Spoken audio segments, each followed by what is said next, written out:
6%에서 8% 정도 사이에 이제 좀 지지율 격차를 유지하고 있었는데 많게는 한 10%까지 차이 날 수 있다 이런 생각하고 있습니다.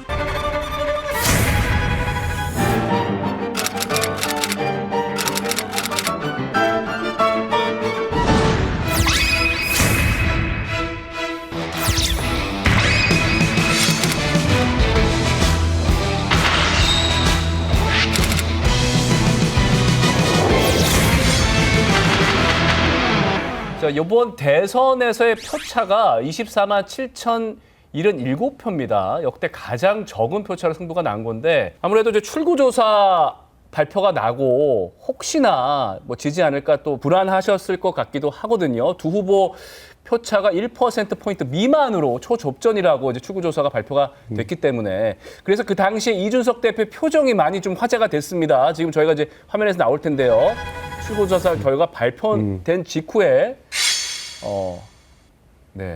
좀 당황한 표정 아니냐 이런 얘기들도 아까 말씀드렸던 건 나왔고 코로나 걸려가지고 네. 땀 흘리고 있었던 상황이고 그리고 저 결과라는 거는 저희 입장에서는 좀 당황한 결과인 건 맞습니다. 왜냐하면 저희가 한두 개의 여론조사가 아니라 한 7, 8개의 여론조사를 메타 분석하면서 저희는 최소한 4% 정도의 격차를 예상했었거든요. 그래가지고 저희가 전략적으로 결국 이때는 밴드웨건으로 가야 된다라고 해가지고 8% 격차, 10% 격차 이런 얘기를 하면서 간 게 전략이었는데 실제 그것보다 격차가 좁게 나오면 상당히 당황했었죠. 그렇다면은 그 예상과는 달리 좁혀진 이유는 지금 어떻게 분석하고 계십니까? 저희는 솔직히 선거 막판에 1번남, 2번남 이런 이슈들까지 등장시킬 정도로 민주당이 굉장히 갈라치기를 세게 들어올 줄 몰랐습니다. 1번남, 2번남 이런 용어들 저희가 만들었습니까? 민주당이 만들었죠. 거기다가 또 여러 가지 젠더 관련 이슈들을 막판에 끌고 들어오면서 지금 와보면 굉장히 저희가 커뮤니티 분석해보면은 허위 자료도 굉장히 많이 유포되었어요. 그래가지고 무슨 뭐 의료 민영화를 뭐 추진한다는 의미부터 해서 이런 것들. 예. 그러니까 그런 게 막판에 한번 쏟아지면서 저희가 좀 부침을 겪은 게 아닌가 그런 생각합니다. 근데 이제 갈라치기 말씀하셔서 오는데 갈라치기 다른 분들 좀 다른 생각을 하는 것 같아요. 진중권 교수 같은 경우는 SNS에서 아주 대표님을 거세게 비판했습니다. 이준석식 정치는 퇴출돼야 한다. 여성 혐오 갈라치기 전술은 철저히 실패했다. 이렇게 아주 세게 이야기를 했는데 갈라치기 오히려 이준석 대표가 한 게 아니냐 이런 의미 같아요. 그 진중권 교수가 원래 그 부분야 들어가면은 좀 이성을 잃으시는 그런 경향성이 있긴 한데 그 정확히 진중권 교수도 제가 갈라치기를 뭐 했냐고 물어보면은 답을 못 해요. 그러니까 이게 보통 여성 혐오니 무슨 뭐 이런 말씀하시는 분들이 이준석이 한 말 중에 여성 혐오가 뭐냐를 물어보면 하나의 문장도 안 나오거든요. 그러니까 지금 이제 그런 어떤 선거 전략상 나왔던 민주당의 그런 몰아붙이기 이런 거를 그냥 민주당 그 진중권 교수가 차용하고 있는 것이다. 이렇게 보시면 되고 혹시 최욱 씨도 기억나는 거 있어요? 이준석이 여성 혐오한 거 발언? 저는 한 템포 쉬겠습니다. 그러니까 뭐 혐오 이런 거가 그러니까 아니라 이게 혐오 이런 게 아니라 뭐 갈라치기니 혐오 이런 것들이 반작용이고 제가 이제 뭐라고 해야 될까요? 당대표 될 때 6월부터 시작해가지고 어떤 언론사 같은 경우에는 일주일에 한 번씩 사설로 저를 때리는 경우가 있어요. 근데 그 내용 안에 보면은 정확히 이준석이 무슨 갈라치기 발언을 했는지는 하나도 나오지가 않아요. 근데 이제 뭐 세대 기억나는 거 있어요? 포이론이랄지 20대 남성에게 집중한 거는 맞는 거잖아요. 20대 남성을 위한 정책 그러면 우리가 낸 것 중에 몇 개만 얘기해 줄 수 있어요? 지금 정책이 잘 기억이 안 나요. 그러니까 기억이 안 나는 게 아니라 존재하지 않아요. 그러니까 여가부 폐지 정도 하나 정도만 많은 분들이 생각하실 텐데 여가부 폐지, 여가부 폐지는 우리 후보가 말한 것처럼 우리 당선인이 말한 것처럼 부처로서의 기능과 수명이 다한 조직을 이제 없애는 것이지 그것이 여성 남성 문제가 아니라는 거죠. 저는 기억나시겠지만 통일부도 없애자 그랬어요. 저는 그건 공약은 아니었지만은 이건 부처 재조정에 관한 것이지. 그러니까 지금 나름 대한민국의 공영방송에 방송하시는 분들이 우리 당의 이대남 우대 정책 하나만 얘기해달라는데 모르면은 없는 거예요. 가령 생각을 해봐. 가령 정서적으로 뭐 이런 거는 뭐 얘기할 수 있을 것 같습니다. 선거 직전에 20대 여성들이 온라인에서만 시끄럽고 실제 이제 투표장으로 나가지 않을 것이다. 뭐 예를 들면 이런 부분이 이제 정서적으로 좀 자극했던 측면이 있었던 거 아니냐. 뭐 그런 이제 분석들이 있긴 하더라고요. 그 라디오에서 질문한 것이 이런 거였어요. 그런 것이 20대 여성이 그런 투표 성향이 나타나지 않겠냐 그래가지고 제가 투표 안 할 거다가 아니라 아직까지 우리 여론조사 데이터나 이런 데서는 그런 게 나타나지 않고 있다라고 얘기한 거예요. 네네. 커뮤니티 상에서는 그런 얘기가 나오겠지만은 네. 지표로 그런 게 드러나진 않는다 이런 거거든요. 근데 네. 그걸 제목을 이제 투표 안 할 거야 이렇게 해버려서 그런데 이제 민주당에서는 뭐 마치 뭔가 이제 맞불 전략을 놓는 듯한 모습으로 그 N번방 추적단 출신의 이제 박지원 씨를 공동 비대위원장으로 또 임명하지 않았습니까? 여기에 대해서는 우리 대표님은 어떤 생각을 갖고 계신지 좀 궁금합니다. 실체가 없는 것에 대한 반작용이거든요. 네. 그렇기 때문에 아마 민주당이 오히려 굉장히 이번에 1번남, 2번남 이런 프레임을 만든 게 오히려 민주당이거든요.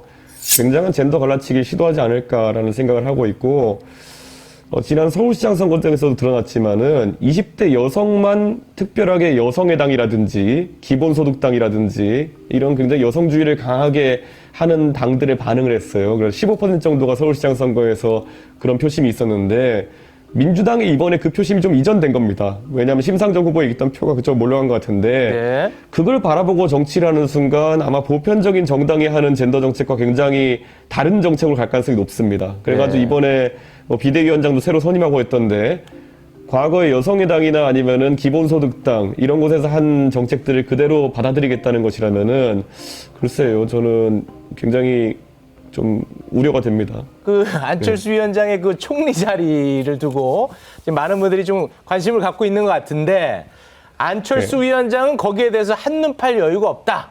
이렇게 이제 답을 했거든요. 나중에 의중이 당연히 파악이 되십니까? 총리 인선할 때 되면 당연히 안철수 대표 이름이 많이 오르내릴 거고요.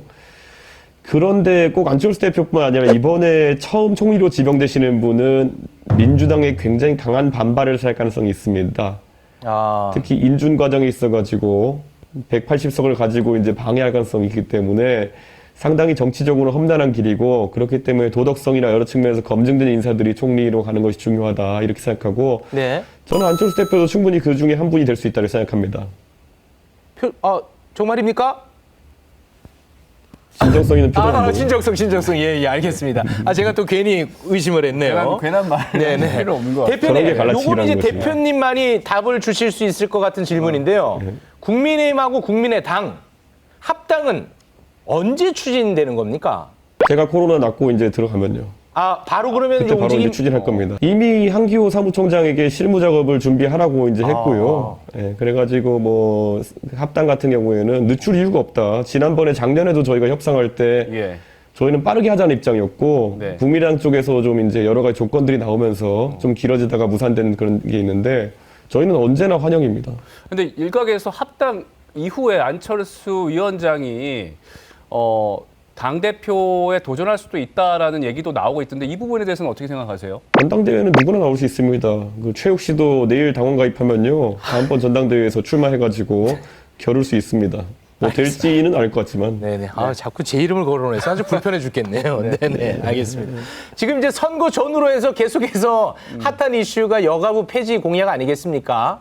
예. 이거 앞으로 이제 어떻게 될지 우리 대표님은 뭐 어떻게 좀 예측하는 부분이 있습니까? 어쨌든 정부조직법으로 이제 여가부 폐지를 이제 실현해야 되는데요. 민주당이 다수 의석으로 막을지 말지에 대해 가지고 고민이 많을 겁니다. 네. 왜냐하면 민주당이 지금 2030 여성에게 접근하겠다고 해서 새로운 비대위원장 선임하고 이랬지만은 여가부 폐지에 대한 여론조사를 보면은 여성들이 여가부 폐지에 다 반대하는 것이 아닙니다. 실제로 절반 가까운 여성들이 여가부 폐지에 동의하고 있고 실제 이것이 그래서 여론전으로 갔을 때는 상당히 불리할 수 있거든요. 네. 특히 여성가족부에서 행했던 여러 가지 그 교육이나 이런 것들이 있어가지고 그 아이를 키우는 학부모들 입장에서 또 이 젠더와는 다른 관점에서 우려하시는 분들도 꽤 있습니다. 그렇기 때문에 이런 표들을 의식하지 않고 민주당이 과연 지금 하는 것처럼 여가부 폐지 반대를 할 수 있을까 저는 의구심이 듭니다. 아니, 안 그래도 이제 정부조직법을 개편해야 되니까 여가부 폐지가 아니라 어쨌든 양당이 관련해서 또 협상을 하다 보면은 여가부 폐지가 아니라 여가부 이렇게 개편 방향으로 뭐 이름이 바뀐다든가 내용이 좀 조정된다거나 이런 식으로 바뀔 가능성도 있지 않을까요?